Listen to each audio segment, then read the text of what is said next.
Pasangan asal Bandung, Andang Maulana dan Mirzayanti Marhamah, berencana akan mudik ke kota Jambi pada Lebaran kali ini dengan membawa dua orang putranya, yakni Atif Kamal yang berusia 3 tahun dan Makil Mikail yang berusia 1 tahun. Ini bukan kali pertama mereka melakukan perjalanan mudik, setelah sebelumnya pernah mereka lakukan pada Januari lalu. Perjalanan mudik keluarga yang tinggal di kawasan Cibaduyut, Kabupaten Bandung ini dilakukan dengan perjalanan darat menuju Bandara Soekarno-Hatta untuk kemudian dilanjut perjalanan udara menuju kota Jambi. Jika dihitung, total perjalanan yang mereka lakukan bisa mencapai 4 jam dalam keadaan normal, yaitu 3 jam perjalanan darat dan 1 jam perjalanan udara. Sebagai orang tua, Andang dan Mirzayanti mengaku ada sejumlah hal penting yang harus dipersiapkan saat mudik membawa balita. Yang paling penting adalah membawa barang seringkas mungkin. Kemarin itu kita bawa 1 koper besar, 1 micro stroller, kemudian 1 backpack mamahnya, kemudian 1 tas cemilan Atif, kemudian 1 tas saya. 1 tas saya itu isinya biasanya popok ganti, baju diganti yang darurat, sama minuman anak-anak. Selain itu, masalah perbekalan juga menjadi perhatian utama saat mudik. Karena kalau sepanjang jalan nih agak repot ke makan kayak gimana, terus agak susah juga cari makanan yang cocok, yang pasti harus bawa cemilan.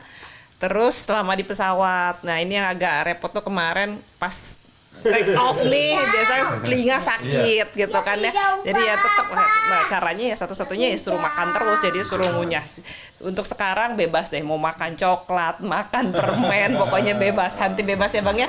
Mudik membawa balita memang seringkali merepotkan bagi orang tua. Perjalanan yang jauh berpotensi membuat balita bosan dan rewel, sehingga diperlukan banyak persiapan agar balita bisa nyaman saat perjalanan mudik. Menurut dokter spesialis anak Rumah Sakit Immanuel Bandung, ada beberapa hal yang harus diperhatikan saat membawa balita.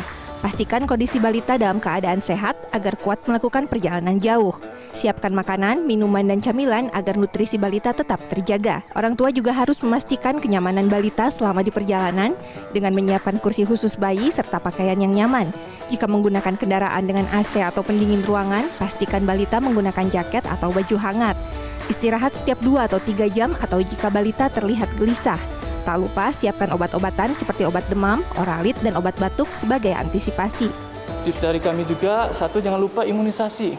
Nah, imunisasi itu harus dilengkapi dulu, karena imunisasi itu penting untuk jaga daya tahan dirinya sendiri, melawan kumannya sendiri dari balita itu sendiri. Jadi ada yang belum lengkap imunisasinya, yuk kita lengkapi dulu. Mumpung masih ada waktu sebelum mudiknya ini, dilengkapi, bisa ke puskesmas posyandu terdekat ataupun ke dokter anak untuk lihat apa yang ketinggalan, kita lengkapi dulu. Memang betul untuk masa-masa pandemi ini usia balita kita belum ada vaksin untuk COVID-nya. Jadi bagian kita lah orang tuanya yang harus menjaga bahwa kita semua udah harus booster, kita jaga kita udah vaksin sehingga kita bisa melindungi anak balita ini. Karena masih dalam masa pandemi, orang tua juga harus memperhatikan protokol kesehatan, terutama jika sedang berada di rest area, karena balita masih rentan terhadap berbagai penyakit. Tim Liputan CNN Indonesia, Bandung, Jawa Barat.